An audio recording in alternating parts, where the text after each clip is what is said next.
नमस्कार दोस्तों, गजब हो गया है। नरेंद्र मोदी पर किताब लिखने वाले को यूपी के मुख्यमंत्री योगी आदित्यनाथ की पुलिस ने गिरफ्तार कर लिया है। और गजब की बात तो यह है कि जब स्टेट बैंक ऑफ इंडिया को बीजेपी के नेताओं की तस्वीरों के और नरेंद्र मोदी की किताब के पीछे छिपे इस मक्कार की गिरफ्तारी की बात पता चली तो स्टेट बैंक ऑफ इंडिया ने भी हिम्मत दिखाई और अखबार में छपवा दिया कि मोदी पर किताब लिखने वाले इस महाठग ने गुजरात की अपनी company Kandla energy and chemicals limited के नाम पर 350 करोड़ रुपए लोन लेकर बैंक को लूट लिया है। दोस्तों, इसको कहते हैं जब सैया भाई कोतवाल तब डर काहे का। दोस्तों, इतिहास की किसी सरकार में देश के राजा का नाम लेकर चोर मक्कार बेईमान पैदा नहीं हुए। चोर मक्कार बेईमानों में तो खौफ होता था कि अगर राजा का नाम लेकर के डाका डालेंगे तो राजा तो भाई सूली पर चढ़ा देगा, लेकिन यहां तो गजब ही चल रहा है।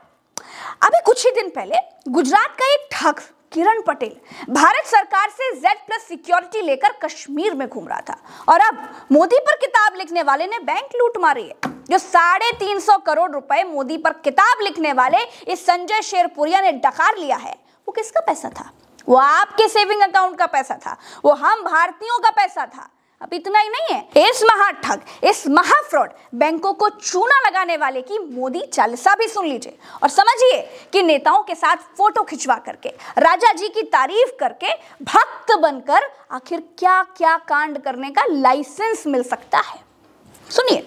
धैर्य रखो तुम मोदी पर, वह नव भारत का निर्माता है। ऐसे युग पुरुष इस मातृभूमि पर बार बार नहीं आता है। जैसे पुराने जमाने में भगवान की तपस्या करने पर वरदान मिलता था, वैसे ही इस महाठग ने प्रधानमंत्री नरेंद्र मोदी पर दिव्यदर्शी मोदी नाम की किताब लिखकर सबसे बड़ा भक्त होने का वरदान प्राप्त कर लिया। मात्र 11 करोड़ में ये ईडी का केस खत्म कराने की गारंटी लेता था और ये मंत्री बनवाने की गारंटी भी लेता था। इसीलिए नेता लोग सब इसके आगे पीछे पूछ लाते हुए घूमते थे। ये ठेके दिलाने की गारंटी लेता था, इसीलिए बड़े बड़े ठेकेदार, बिजनेसमैन सब इसकी जी हुजूरी में लगे रहते थे। इसकी पहुंच और नटवर लाली के कुछ नमूने देखिए। आपको ये देखना चाहिए क्योंकि इस देश की भ्रष्ट गोदी मीडिया की ये दिखाने की हिम्मत नहीं है, इसीलिए आप हमारे प्लेटफॉर्म पर देखिए। ये ठग सूचना प्रसारण मंत्रालय अनुराग ठाकुर के साथ है, ये मोहन भागवत के साथ है, ये देखिए ये यूपी के परिवहन मंत्री दयाशंकर सिंह के साथ खड़ा है, ये देखिए ये यूपी के डिप्टी सीएम ब्रजेश पाठक के साथ है और तो और ये अंजना ओम कश्यप के साथ भी है। और देखिए इंडिया टीवी के मालिक रजत शर्मा भी इनके साथ फोटो खिंचवा रहे हैं। क्या भैया, जब दुनिया में एक खबर फैल गई कि मोदी पर किताब लिखने वाले इस महाठग को यूपी पुलिस ने लखनऊ में धर दबोचा है, तब SBI बैंक की हिम्मत हुई और अखबार में करतूत छपवा दी कि लोन लेकर भागा है और लौटा नहीं रहा है। दोस्तों, कोई आपको नहीं बताएगा कि इस तरह के ठग, इस तरह के जालसाज आखिर बनते कैसे। तो होता यह है कि सत्ताधारी नेताओं के पास ऐसे लोग होते हैं जो सरकार में बैठे मंत्रियों और उद्योगपतियों के बीच दलाली का काम करते हैं। मंत्री या पावर में बैठा नेता सीधे तो किसी व्यापारी से कह नहीं सकता है कि आपका ये काम हो जाएगा भाई, इसके लिए मुझे इतने प्रतिशत कट चाहिए होगा। तो इस दलाली को मैनेज करने के लिए बीच का एक दलाल होता है जो ये काम करता है, जिसको अंग्रेजी में ना लाइजनर कहते हैं। गूगल कर लीजिएगा। ये लाइजनर एक्सपोज तब हो जाते हैं जब ये किसी उद्योगपति से या बिजनेसमैन से कोई काम दिलाने के नाम पर मोटा पैसा खा लेते हैं और मंत्री या नेता को इस बात की भनक लग जाती है कि हमसे तो गुरु 5% की डील डन हुई थी और ये दलाल व्यापारी से 10% खा गया है। जब चोरी और भ्रष्टाचारी में भी लाइजनर लयमारी करने लगता है तब मामला बिगड़ जाता है। जब मिलने वाले कट में दलाल ईमानदारी नहीं बरतता तो फिर नेता तो नेता होता है, वो किसी को कैसे बख्श लेगा। उसके पास 50 हथकंडे होते हैं लाइजनर को फ्रॉड साबित करने के और कानून के चंगुल में फंसाने के। तो दोस्तों, जो लोग ये कहते हैं ना कि किरण पटेल जालसाजी करके Z+ सिक्योरिटी लेकर कश्मीर में घूम रहा था, तो उनको बताना चाहती हूँ कि ऐसा कौन सा जालसाज पैदा हो सकता है जो भारत सरकार से Z+ सिक्योरिटी जालसाजी से ले लेगा। इसके अपने प्रोटोकॉल्स होते हैं। गोदी मीडिया आपको ये कभी नहीं दिखाएगा। एक तो इस देश को जालसाजों से पहले, देश को लूटने वालों से पहले इस गोदी मीडिया पर ना 2 मिनट का मौन रख लेना चाहिए। गोदी मीडिया से ज्यादा भ्रष्ट इतिहास में कोई संस्था पैदा ही नहीं हुई है। और अगर आपको मेरी बात गलत लग रही है तो सोचिए, दिमाग लगाइए कि गोदी मीडिया पुलवामा मामले पर क्यों चुप रहा? ये गोदी मीडिया धरने पर बैठी महिला पहलवानों की बात आपको क्यों नहीं दिखा रहा है?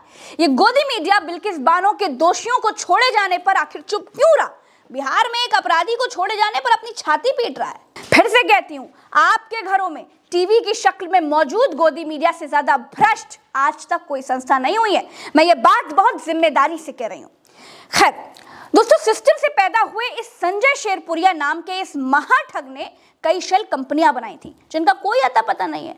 जो पता इसने लिखवाया है उन पतों पर तो बनारस में चाय की दुकान चल रही है। सोचिए, चाय की दुकान।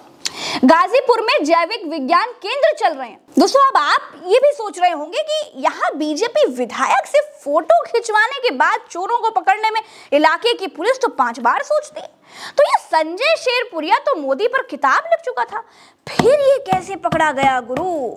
तो हुआ ये कि 1 हफ्ते पहले सरकारी मंत्रालयों में, विभागों में दलाली करने वाले एक दलाल, छोटे दलाल को मोहम्मद कासिफ नाम के व्यक्ति को पकड़ा गया था। जब कासिफ से पूछा गया तो वो दलाली का नेटवर्क किस तरह से करता है ये बताने पर उसने कबूला कि एक सज्जन है संजय शेरपुरिया जो मोदी जी पर किताब लिख चुके हैं। सरकारी मंत्रालयों में, विभागों में जो काम नहीं हो पाते हैं वो सब करवाते हैं भाई साहब। फिर क्या था, एसटीएफ ने शेरपुरिया को उठा लिया।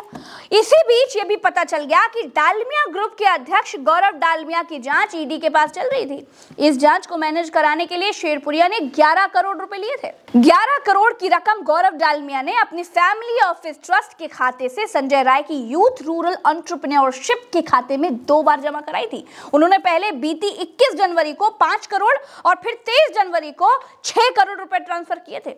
तो दोस्तों, डिजिटल इंडिया से दलाली का कारोबार खूब फल फूल रहा है। इससे ये भी बात खुल गई कि सिर्फ सीबीआई ही सरकारी तोता नहीं है, ईडी की जांच भी मैनेज कराई जा सकती होगी। बस आप प्रधानमंत्री पर किताब लिखने वाले सही और बड़े दलाल के संपर्क में रहें तो। दोस्तों, इस वीडियो में इतना ही। चलते हैं। राम राम, दुआ सलाम, जय हिंद। अगर आपको भ्रष्ट गोदी मीडिया के झूठ और प्रपंच से बचना है ना तो सच के साथ रहना होगा। हमारे चैनल को सब्सक्राइब कीजिए। फेसबुक पर देख रहे हैं तो फॉलो करना मत भूलिएगा, और हमारा साथ देना चाहते हैं तो यूट्यूब पर नाम मात्र फीस के साथ हमारे चैनल के साथ ज्वाइन हो जाइए और हमारी सहायता करिए। नमस्कार, जय हिंद, जय भारत।